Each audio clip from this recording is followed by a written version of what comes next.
have decision fatigue, that's when you got so many decisions to make. Everything in your life is changing, and you just got so many decisions to make, and you're just so tired. You don't even want to make not even one more. You're kind of stuck, overwhelmed.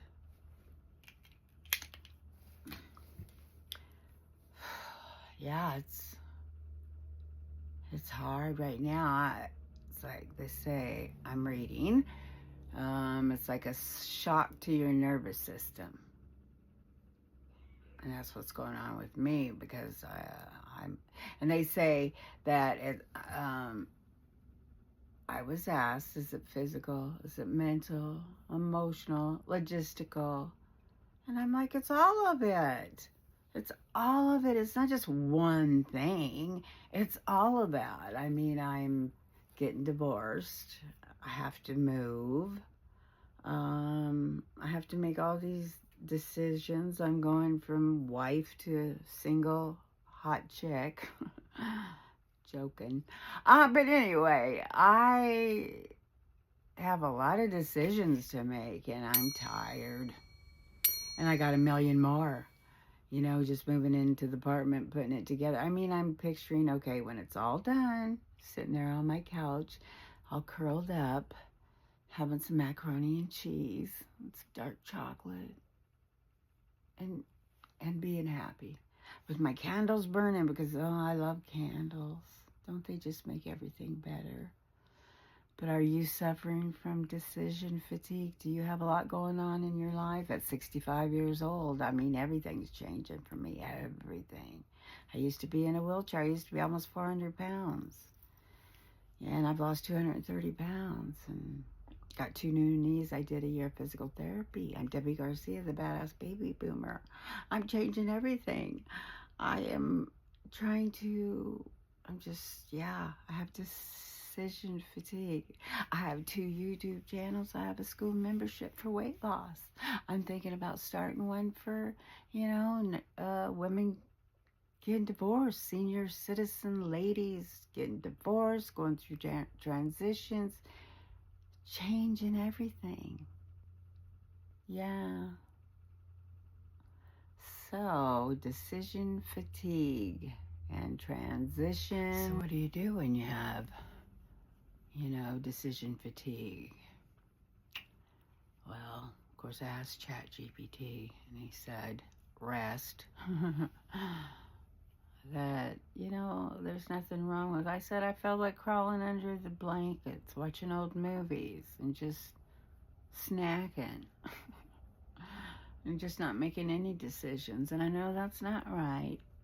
So I have to keep making small little decisions. No major big decisions then. I'm just making some small decisions. And I have made some decisions today that I hope are going to be good ones. And smarter. Work smarter, not harder. Work smarter. So that's what I'm trying to do. Gosh, I wish I could quit saying the editing alone just to get that out of every video 100 times. Almost did it again.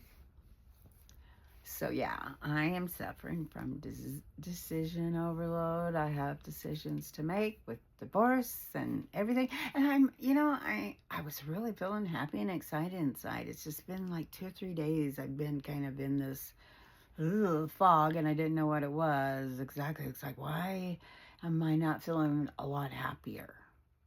And I know it's just, everyone's like, your nervous system is in shock. You're going through so much. It's grief. It's everything. It's grief, decision overload, having to move, having these little surgeries I've been having. Yeah, the medical treatment, just getting to the doctors back and forth with him losing his license, finding rides, things like that. I mean, a lot of changes and inconveniences, but we're overcoming them. I'm overcoming them. So, yeah, I'm in a fog right now, and I really... do you guys have this problem? Are you suffering from this too? I mean... Okay. I was in my chair. I leaned forward and go... Oh, it didn't sound good. So I'm like, gotta oil it, but I don't have none of that little red and white can of stuff. What do you call that? Oil. But anyway, I'm like, oh, oil's oil, isn't it, kind of? So I have this bottle of castor oil, which I haven't really used for anything. Everyone's like, oh, it's so amazing. So I put a little castor oil in. It's not making that noise. So it worked. See, I could come up with things. I'll figure things out. I'm sorry, it takes a while. And I am tired. I haven't been sleeping too good. I'm exhausted. And I think, well, the procedure was a lot of pain and I was not comfortable in bed. It's got my sleep all messed up. Everything has my sleep all messed up. How about you? You guys give me some little hints. Well, I'm meditating. I haven't been meditating.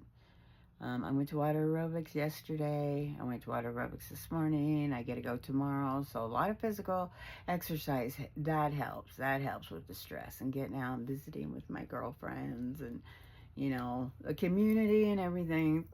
That's always a big plus. Always a big plus. Yes.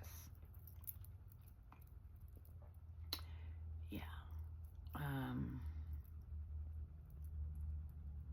I just wanted to get on here and share my feelings and see if you guys, who's going through this? Are you guys leaving your husbands, or are you getting out of domestic violence situations?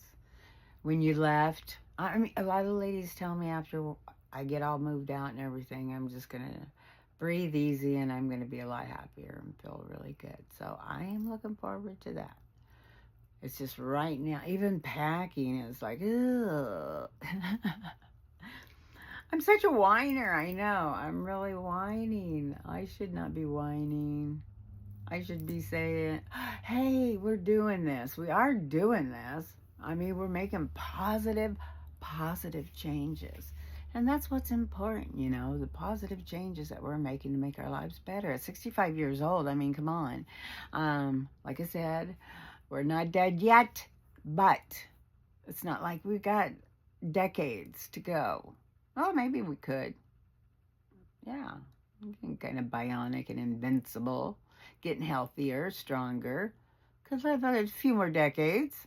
I'll try really hard. At least a couple. Yeah, 2 or 3 would be nice at least. Getting to them 90s. Yeah, we can do this. We can do anything. We're powerful, ladies. We are survivors after all. We are survivors. We have survived so much crap in this life. So much crap as women that we get thrown at us. It's